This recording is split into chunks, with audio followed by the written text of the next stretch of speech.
Hello everyone. तो आज हम लोग ट्रूनास कंप्लीट कोर्स की सेकेंड पार्ट में देखेंगे कि आप ट्रूनास कैसे इंस्टॉल करेंगे। बेसिक कौन कौन सी सेटिंग्स आपको करनी चाहिए, ट्रूनास रेड कॉन्फ़िगरेशन कैसे करें, पूल कैसे बनाएं, और बाय द वे अगर आपका ट्रूनास का कोई डिस्क खराब हो जाए तो आप अपने डेटा को कैसे प्रोटेक्ट करेंगे। Hello and welcome to installer Guru, where all installation made easy. So installation start करने से पहले हम थोड़ा ट्रूनास के बारे में जान लेते हैं। How TrueNAS evolved and what are the major benefits of TrueNAS file system. Now today we will install TrueNAS community edition. You can also take TrueNAS enterprise system, जो हार्डवेयर के साथ आता है, जहां आपको अलग अलग एंटरप्राइज सीरीज देखने को मिलती हैं, जैसे F series, M series, X series और कई other enterprise models. But for today I am the free guy, जो इसे फ्रीली इंस्टॉल करेगा using the community version. So we will go to the download section. यहां आपको ट्रूनास के major versions मिलेंगे, जहां आप हमेशा लेटेस्ट स्टेबल वर्जन जैसे 25.04 या उससे ऊपर का स्टेबल रिलीज यूज करें। बीटा वर्जन को कभी भी प्रोडक्शन नास एनवायरनमेंट में यूज मत करें। नीचे आपको हार्डवेयर रिक्वायरमेंट्स भी मिल जाएंगी, जहां से आपको ट्रूनास सिस्टम चलाने का बेसिक हार्डवेयर आइडिया मिल जाएगा, जैसे मिनिमम ड्यूअल कोर या बेटर क्वाड कोर इंटेल या एएमडी बेस्ड प्रोसेसर होना चाहिए।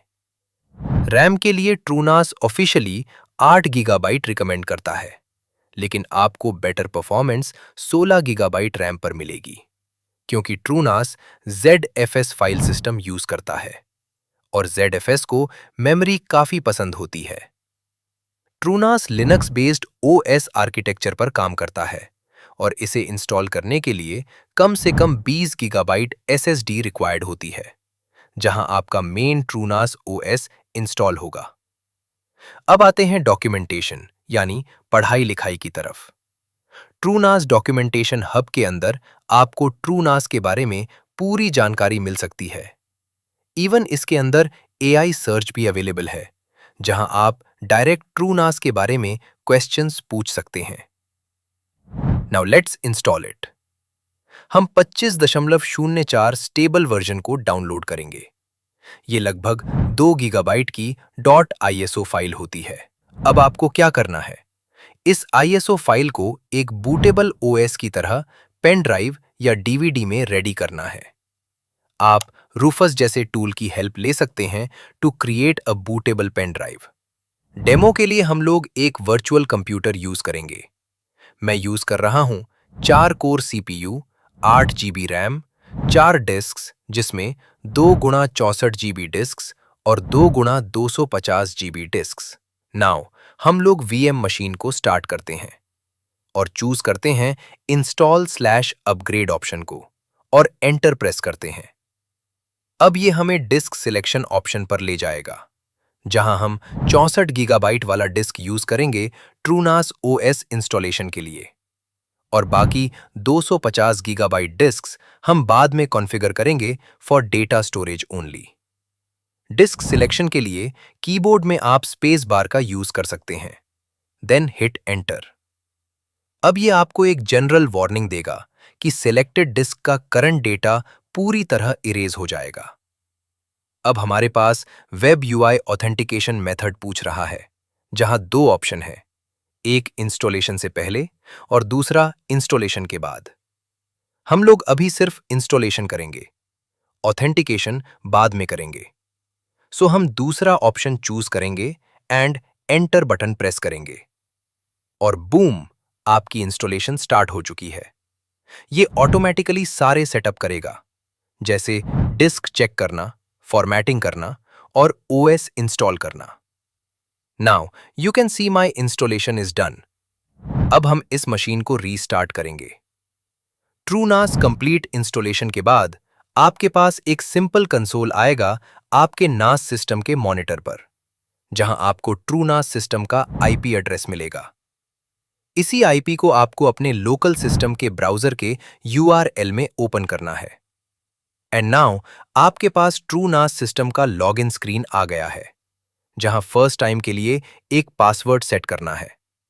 डिफॉल्ट यूजर नेम होता है TrueNAS_admin, लेकिन पासवर्ड आपको खुद स्ट्रॉन्ग वाला सेट करना है। By default TrueNAS root user को इनेबल नहीं करता। आप बाद में मैन्युअली इनेबल कर सकते हैं इफ नीडेड। TrueNAS लॉगिन करने के बाद आप डैशबोर्ड मेनू पर लैंड होंगे, जहां आपको सिस्टम का पूरा ओवरव्यू दिख जाएगा।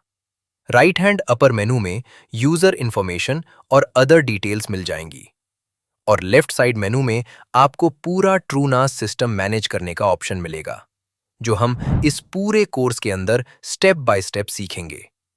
बट आज हम बेसिक से स्टार्ट करेंगे।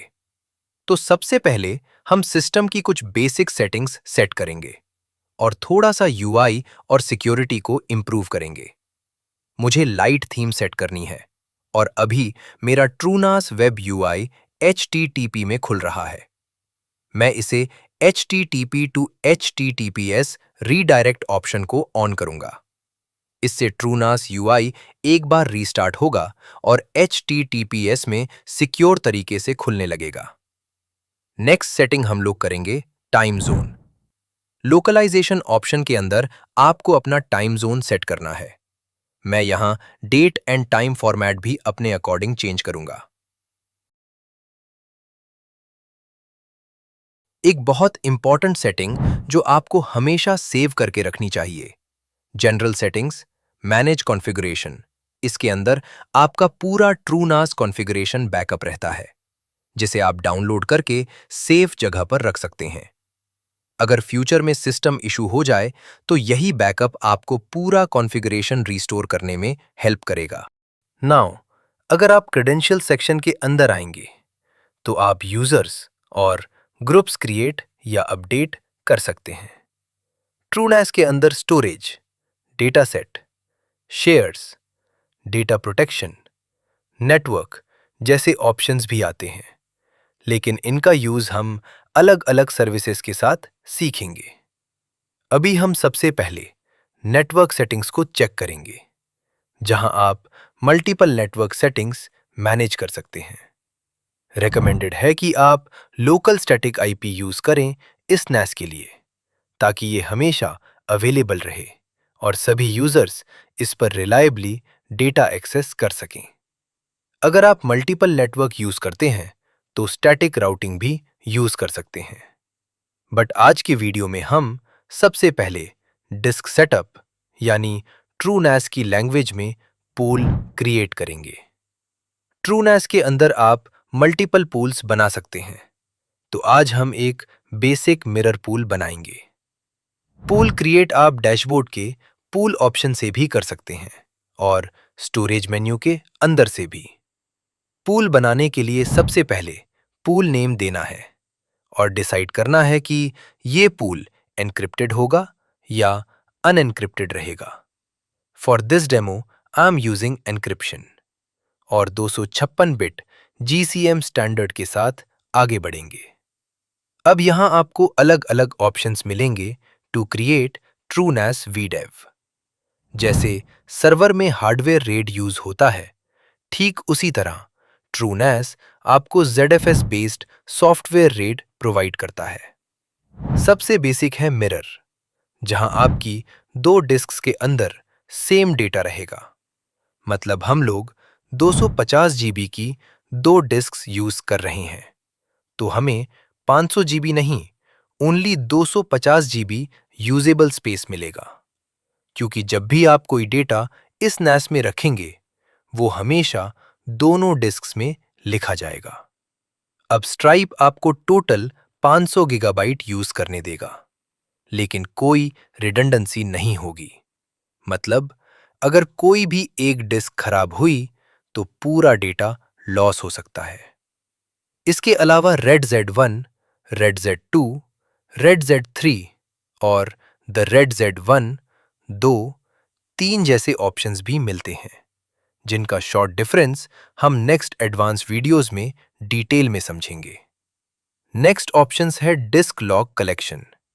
मतलब मेन डेटा डिस्क के अलावा अगर आपके पास कोई एक्स्ट्रा डिस्क खाली है तो आप उसे ZFS लॉग कलेक्शन के लिए यूज कर सकते हैं, जहां ZFS ट्रांजैक्शन लॉग्स सेव होते हैं और परफॉर्मेंस इंप्रूव हो सकती है। नेक्स्ट ऑप्शन है स्पेयर डिस्क। मतलब अगर आपकी मेन डिस्क में से कोई एक फ्यूचर में खराब हो जाए तो ये स्पेयर डिस्क ऑटोमेटिकली एक्टिव होकर उसकी जगह काम करना शुरू कर देगी। इसे भी हम थोड़ी देर में टेस्ट करके देखेंगे। The next option is cache disk, जहां आप कैश डेटा स्टोर कर सकते हैं before it reaches the main data set. ये आपकी रीड परफॉर्मेंस इंप्रूव करने में हेल्प करता है, स्पेशली अगर आपका NAS हैवी रीड वर्कलोड के लिए यूज हो रहा हो। Next is Meta data storage, मतलब फाइल मेटा डेटा और चेंजेस को फास्टर तरीके से मैनेज करना। और फाइनल ऑप्शन है डी-ड्यूप्लिकेशन। अगर सेम फाइल्स बार बार ऐड होती हैं तो डी-ड्यूप ड्यूप्लिकेट डेटा को ऑप्टिमाइज करता है और अननेसेसरी स्टोरेज बचाता है। लेकिन ध्यान रखें, डी-ड्यूप्लिकेशन बहुत हैवी फीचर है। इसे प्रोडक्शन में प्रॉपर प्लानिंग के बिना इनेबल नहीं करना चाहिए। Now finally we are ready to create the pool. आप देख सकते हैं कि मुझे एन्क्रिप्शन की डाउनलोड करने का ऑप्शन दे रहा है। ये इसलिए क्योंकि हमने पूल क्रिएट करते समय एन्क्रिप्शन इनेबल किया था। ये की आपको बहुत सेफ जगह पर रखनी है। अगर ये की खो गई तो आपका एन्क्रिप्टेड डेटा एक्सेस करना बहुत मुश्किल हो सकता है। अब आप देख सकते हैं कि हमारा पूल क्रिएट हो चुका है और मैं अपने पूल को एक्सेस कर सकता हूं और न्यू डेटा सेट भी क्रिएट कर सकता हूं। डैशबोर्ड में आपको topology, disk usage, ZFS health और डिस्क हेल्थ मॉनिटरिंग के ऑप्शंस भी मिलते हैं। नाउ आज हम ये भी टेस्ट करेंगे कि अगर मेरी कोई डिस्क खराब हो जाए या रिमूव हो जाए तो TrueNAS उसे कैसे डिटेक्ट करता है। ऑल्सो हम चेक करेंगे कि उसे रिप्लेस कैसे किया जा सकता है। अब मैं अपनी करंट VM से एक डिस्क रिमूव कर दूंगा और रीस्टार्ट के बाद चेक करेंगे कि TrueNAS क्या शो कर रहा है। अब आप देख सकते हैं एक डिस्क अनअवेलेबल शो हो रही है। अब हम एक नई same size 250 gigabyte disk add करेंगे और रिप्लेस ऑप्शन यूज करेंगे।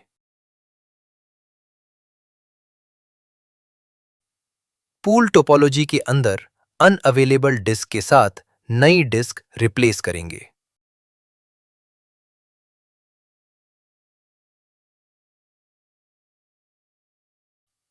अगर आपने पहले से स्पेयर डिस्क कॉन्फ़िगर्ड कर रखी हो तो उस सिनेरियो में अगर आपकी मेन मिरर डिस्क्स में से कोई एक भी खराब होती है तो स्पेयर डिस्क ऑटोमेटिकली एक्टिव हो जाएगी और आपका सिस्टम चलता रहेगा।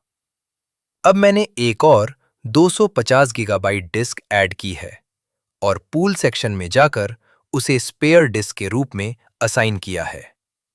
अब आप देख सकते हैं कि मेरे मिरर पूल के लिए स्पेयर डिस्क अवेलेबल है।